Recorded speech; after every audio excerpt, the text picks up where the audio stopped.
सनाया की दादी ने उगला सनाया का काला राज, उड़ गए पुष्पा के होश। जी हाँ, पुष्पा इम्पॉसिबल की कहानी में अब सनाया की दादी की एंट्री हो चुकी है। शांतनु मेहता ने अभी सनाया की दादी को यह नहीं बताया है कि सनाया ने कितना बड़ा क्राइम किया है। शांतनु मेहता ने सनाया की दादी को बस इतना ही बताया है, सनाया अपने प्रोजेक्ट को पूरा करने के लिए ही बापुद्रा चोल में रह रही है। लेकिन सनाया की दादी सनाया को ढूंढते ढूंढते बापुद्रा चोल पहुंच जाती है। उन्हें वहां पर और कोई नहीं बल्कि पुष्पा ही मिलती है। अब सनाया की दादी पुष्पा को सनाया के कुछ ऐसे काले राज बताती है जिसे जानकर आप भी दंग रह जाओगे। आखिर ये पूरी कहानी क्या है, चलिए जानते हैं आज की इस वीडियो में। कहानी की शुरुआत होती है काकू से। काकू जिन्हें पुष्पा के घर की आग दिख गई थी। काकू जैसे तैसे सनाया को उठाती है और घर की आग को कंट्रोल कर लेती है। वक्त तक काकू सनाया के ऊपर काफी गुस्सा हो जाती है। वह कहती है, सनाया ये तुमने क्या किया, तुम्हारी गलती की वजह से आज कितना बड़ा हादसा हो जाता। प्रेस को कपड़े के ऊपर इस तरह कौन रखता है, सारी चीजें तुम्हारी लापरवाही की वजह से हुई है। इस वक्त तक पुष्पा, अश्विन, दीप्ति सभी चोल वाले नीचे आ चुके थे। सनाया कहते हैं, ये मेरी गलती से हो चुका है, यह चीज मैंने जानबूझकर नहीं करी है। इस्त्री करना मेरे रोज का काम थोड़ी है, तो हर काम परफेक्ट ही होगा। रात भर मुझे नींद नहीं आई थी, जिसके चलते मुझे एक झपकी लग गई थी, जिस वजह से ये सारी चीजें हुई है। सनाया की वजह से इतनी बड़ी दुर्घटना हो सकती थी। इस चीज का कोई भी पछतावा सनाया को था ही नहीं, बल्कि सनाया तो अपना जवाब एटीट्यूड में ही दे रही थी। काकू ये सारी चीजों का इल्जाम पुष्पा पर लगाती है और कहती है, पुष्पा देखा ना, इस लड़की की वजह से आज कितनी बड़ी दुर्घटना हो जाती, तेरे पूरे घर में आग लग जाती। देखा, इसे इस बात का कोई भी अफसोस नहीं है। तू अभी भी इस लड़की को घर में रखने के लिए तैयार है।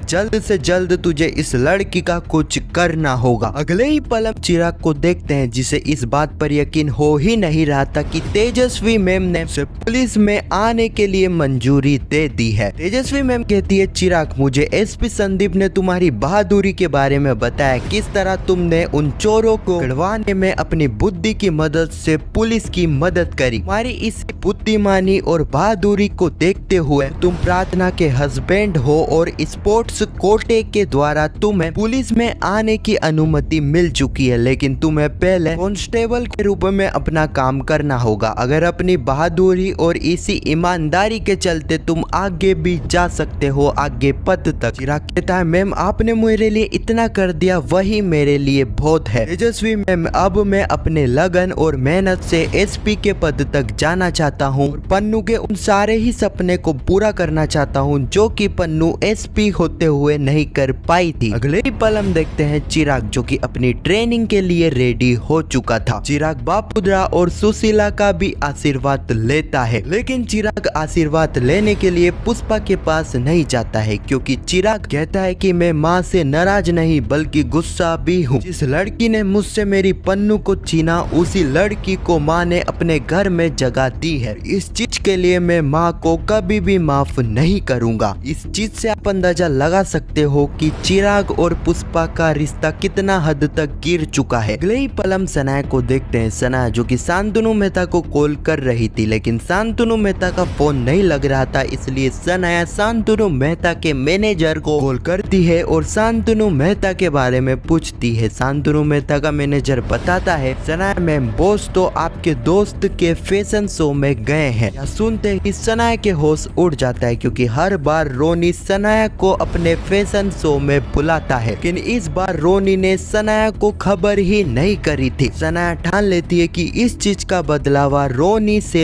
जरूर लेगी। सनाया यह भी ठान लेती है कि वह रोनी की पार्टी में जाएगी, लेकिन सनाया को पता था कि पुष्पा इतनी आसानी से तो उसे नहीं जाने देगी। सनाया ठान लेती है कि उसे कुछ ना कुछ तो करना होगा रोनी की पार्टी में जाने के लिए। अगले ही पल हम देखते हैं पुष्पा, जो कि यहाँ पर सनाया को अपना काम सौंप देती है। अब सनाया वह काम कर ही रही थी, लेकिन तभी सनाया का पार्सल आ जाता है, जो कि सनाया ने मंगाया था अपने डेट के मैनेजर से। सनाया जैसे तैसे उस पार्सल को अंदर लाती है। सनाया उस पार्सल को खोलने ही वाली थी, लेकिन पुष्पा पुष्पा वहाँ पर आ जाती है। पुष्पा कहती है कि इस पार्सल में क्या है उसे देखना है, लेकिन यहाँ पर सनाया उस पार्सल को खोलने से बचा रही थी, लेकिन पुष्पा जैसे तैसे उस बॉक्स को खोल लेती है और उस बॉक्स के अंदर से निकले थे फैशन शो में पहनने वाले कपड़े। अब इस वक्त तक सनाया सारी चीजें पुष्पा को बताती है कि उसके दोस्त का फैशन शो होने वाला है और उसमें हर साल की तरह इस साल भी जाएगी। पुष्पा कह देती है सनाया तुम भूल चुकी हो कि तुम जेल में हो और जूनियर जस्टिस बोर्ड के नियमों के अनुसार तुम 3 साल तक के लिए बाहर कोई भी मनोरंजन के लिए नहीं जा सकती हो। तुमने 2 बार भी भागने की कोशिश करी है, वो तो मैंने तुम्हारी कंप्लेंट नहीं करी है। इस बार भागने की सोचना भी मत, क्योंकि इस बार मैं तुम्हें नहीं छोड़ूंगी। कहती है पुष्पा देखना मैं तुम्हें उस पार्टी में जाकर ही बताऊंगी। सनाया ने क्योंकि यहाँ पर पुष्पा को चैलेंज दे दिया था, इसलिए यहाँ पर पुष्पा सनाया के उन कपड़ों को अलमारी में छुपा देती है। सनाया पुष्पा को रोकने की कोशिश करती है, लेकिन पुष्पा रुकती ही नहीं है। अगले पल हम पुष्पा को देखते हैं जिसके पास जोशीपुरा का कॉल आता है। जोशीपुरा जी पुष्पा को बताते हैं कि पुष्पा जी कोई आपसे काफी उम्मीद लेकर आया है केस लड़ने के लिए, तो आप बिना देरी करे यहाँ पर आ जाइए। पुष्पा तुरंत वहाँ से निकलती है, लेकिन यहाँ पर पुष्पा सनाया को बता देती है कि उसे अर्जेंट काम आ चुका है